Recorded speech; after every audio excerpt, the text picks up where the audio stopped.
Berarti harus ditulis di resumenya itu. Saya sebentar tak baca dulu yang punyanya Dr. Supriyana.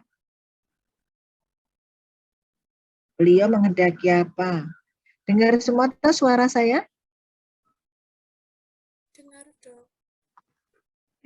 Dengar, Bu. Terdengar, Dok. Dengar, Bu. Ya.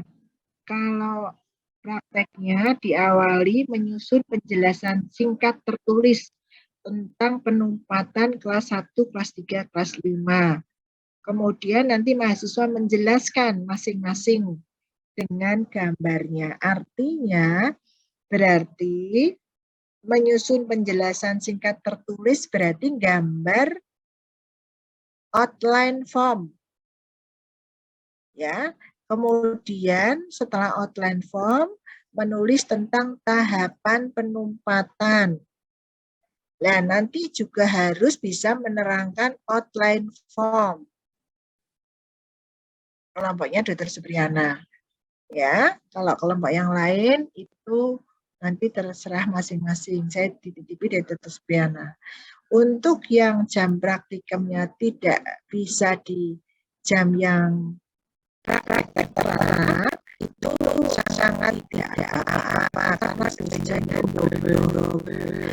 Asal mahasiswanya juga mengukur pada saat dosen itu mengubah jam, barengan enggak dengan mata kuliah yang lain. Terus matur, nanti mesti dosennya akan ngikuti. Gitu ya. Yang menjadi catatan yang tidak praktek di jam praktek harus lapor ke SIPEN. Karena SIPEN-nya itu kan lapor ke Mbak Ani sesuai jam praktek. Berarti kalau ada beda lagi, berarti nanti SIPEN sama wakil dari kelompok itu harus ke Mbak Ani untuk nulis nambah jamnya. Gitu ya. Kalaupun misalnya hari ini sudah penuh ya berarti di-arrange untuk selanjutnya, itu caranya begitu.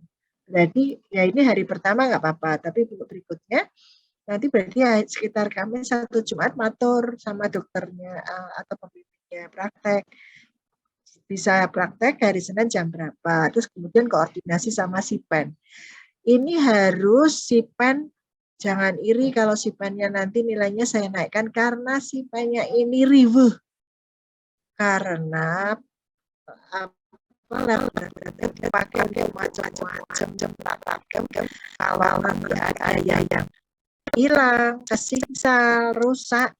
Nah, SIPEN ini yang kasihan karena harus koordinasi sana sini. Makanya kelompok yang memakai tidak di jam praktikum boleh asal koordinasi. SIPEN sendiri harus punya catatan ya, dan harus rajin men-share ke kelasnya. Jadi kalau ada apa-apa, ketahuan kelompok mana yang dia nggak lapor, kemudian terjadi rusak atau hilang, gitu ya. Sampai sini jelas untuk keterangan saya? Ya. Sekarang saya mau tanya ke Mbak Salsabila Putri. Yang disebut kavitas kelas 1 itu apa Sadim? Itu bagaimana? Kavitas kelas 1 adalah pada permukaan oklusal, Dok. aku mah anak sidik-sidik komplit. Kemarin waktu ngajar saya komplit. Mbak Devinta, Revi. Iya, Dok. Kavitas kelas 1 adalah Karies yang terletak pada bagian oklusal, bukal, dan palatinal. Oh, malah salah. Fadila Kansul. Iya, Dok.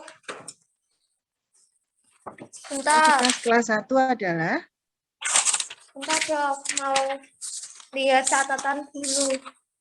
Kavitas kelas 1 saat karies berada di posisi permukaan oklusal 2/3, baik pada permukaan labial atau lingual palatal dari gigi geligi dan karies yang terdapat pada permukaan lingual gigi geligi depan. ya, sekarang dirapikan. Kavitas kelas 1 adalah karies yang terjadi pada oklusal gigi posterior. Yang kedua, yaitu karies yang terjadi pada sepertiga oklusal permukaan bukal gigi posterior. Yang ketiga, karies yang terjadi pada permukaan halus 2/3 oklusal, incisal, gigi posterior atau gigi anterior. Ya, tak kasih gambarnya sebentar.